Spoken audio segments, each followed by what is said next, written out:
Alrighty, welcome back everyone. We just talked about the top 10 teams. What do we need to see from them this upcoming week? For Oregon, it's very, very clear. Get that O-line going, make sure you can get a couple of explosive plays in, send a message that you were the team that everyone was talking about going into the year and not a disappointment going into week 3. That is for sure what they want to do. But let's get into my hot takes. I have a couple of hot takes for this upcoming weekend that I think some of them are a little bit outlandish. I think some of them might just be layups to happen if I'm being totally honest. But let's get into this right now. And I think Nico's going to start his Heisman campaign on Saturday. I think he is such a special player. And I think when you get one of these types of games, obviously a lot of people are going to be tuned into Colorado, Nebraska, but there's going to be plenty watching this game. And I think it's one of those spots where you have a big enough game where people are going to be watching. It's a top 25 matchup. You're in a spot where you're going to get a lot of eyes, but this NC State back end is not good. This defense for NC State in general is not very good, and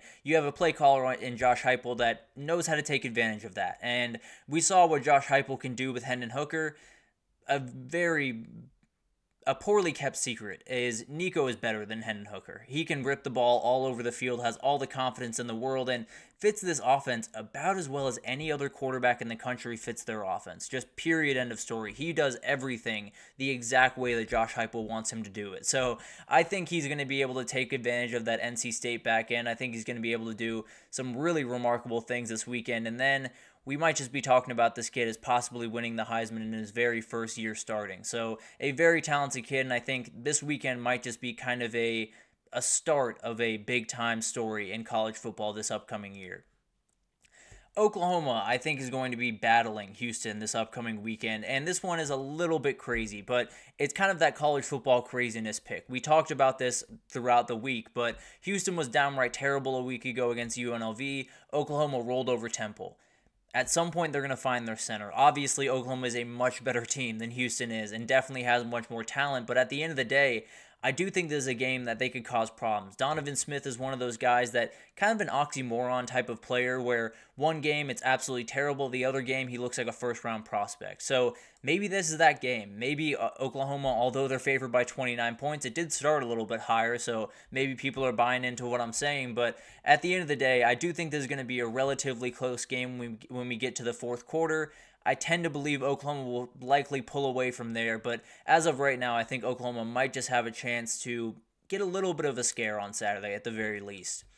Moving forward to Clemson, I think they win this Saturday. I think they beat App State. I'll probably get into a full breakdown of that game tomorrow, but I don't think they fix the offensive issues. I think you have so many questions coming out of this game still around this team that you do not need to have. And right now, they're favored by 16.5 points. It's gone down in the first couple of days of this, so it's one of those games that anytime App State is playing a Power 5 opponent, you do not want to take your eyes off it. I can promise you that. But I think Clemson's one of those teams that it's still going to look clunky. I think they're a very talented team, and I think those freshman wide receivers will come along as really good players in time, but at the end of the day, they're putting a lot on those kids' shoulders. And I don't think they're in a position to really have this explosive offense that they want to have. So I think it's still going to look clunky. I still think Phil Maffa is going to be really the only thing that really works for this team offensively on Saturday. And I think App State is going to walk out with probably a 14, 10, 13, something around that type of loss. But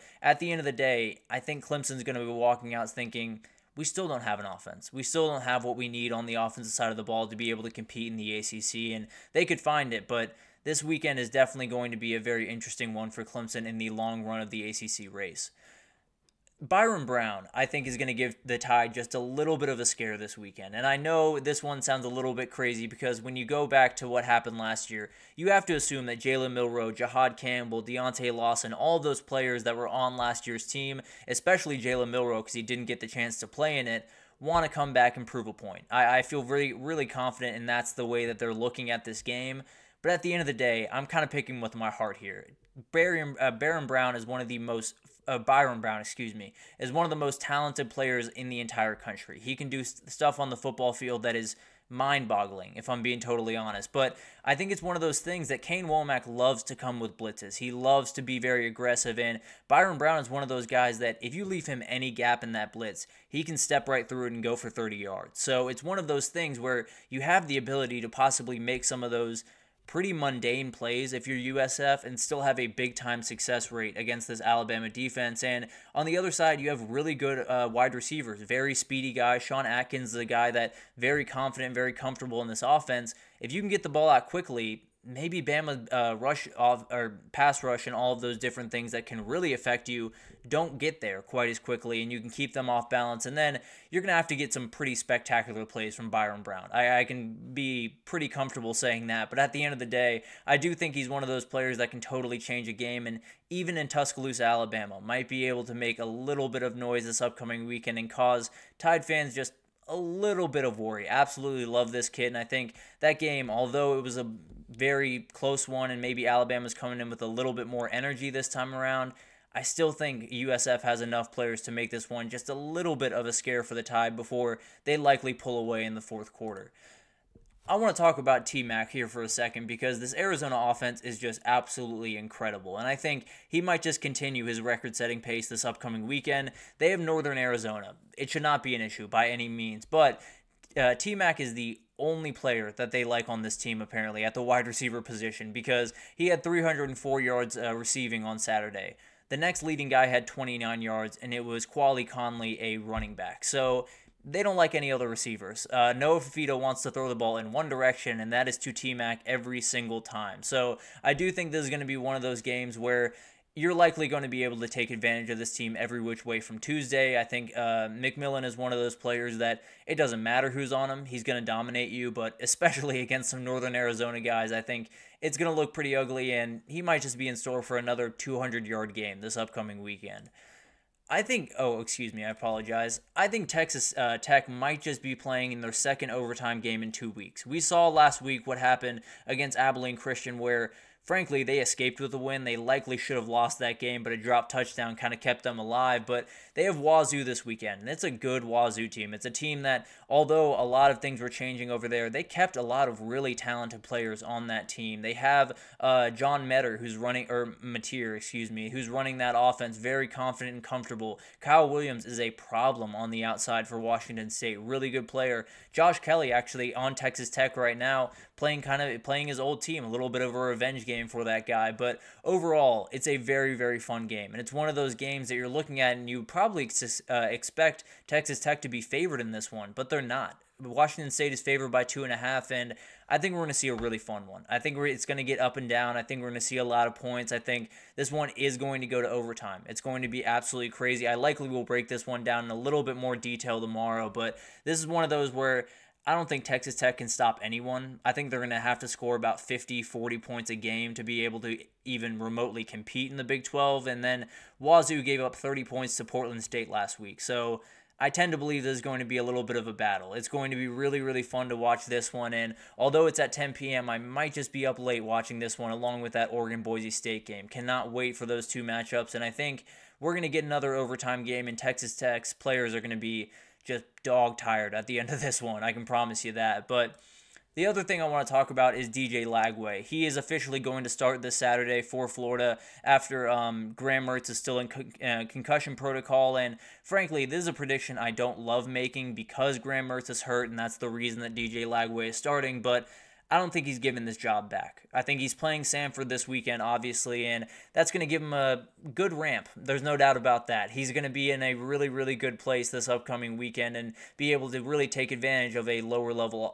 defense in so many different ways. So I think it's one of those games where Florida looked downright terrible last weekend, and all of the fans saw it. Billy Napier saw it, and Billy Napier knows all the noise that's around him. I think if this kid comes out here and say he throws for 250, 3 touchdowns, and has a rushing touchdown, every single fan in Florida's fan base is going to be yelling to keep that kid in the game. They're going to be yelling to keep that kid as the starting quarterback going forward. And I think when you're Billy Napier, as of right now, I would love to say that Billy Napier can make, really calculated and really, tough decisions as of right this second.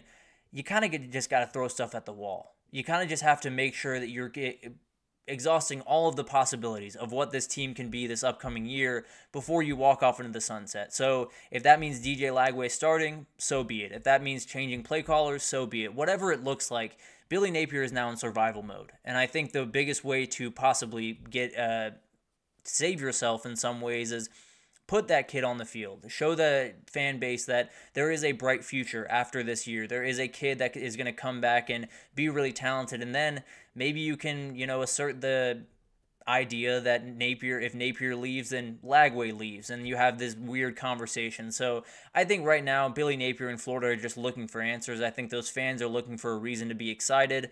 This kid is a reason to be excited. So I expect him to start this weekend, have a really good week, and then be able to keep that job pretty much throughout the entire year, barring any injury, of course. But I do think it's one of those things where Florida's just looking for a spark, and if that's kid's the spark, then they're just going to roll with that kid the rest of the way and figure out what happens at the end of the year, obviously. But it's going to be really interesting to watch all of this unfold. This week is going to be a little bit off the walls. I have a little sneaking suspicion, and we'll get to that into that a little bit more detail tomorrow. But that'll do it for this edition of the GSMC College Football Podcast, brought to you by the GSMC Sports Network. Your support means a lot to us, so please remember to subscribe to the show, leave a positive review. It does make a huge difference for us.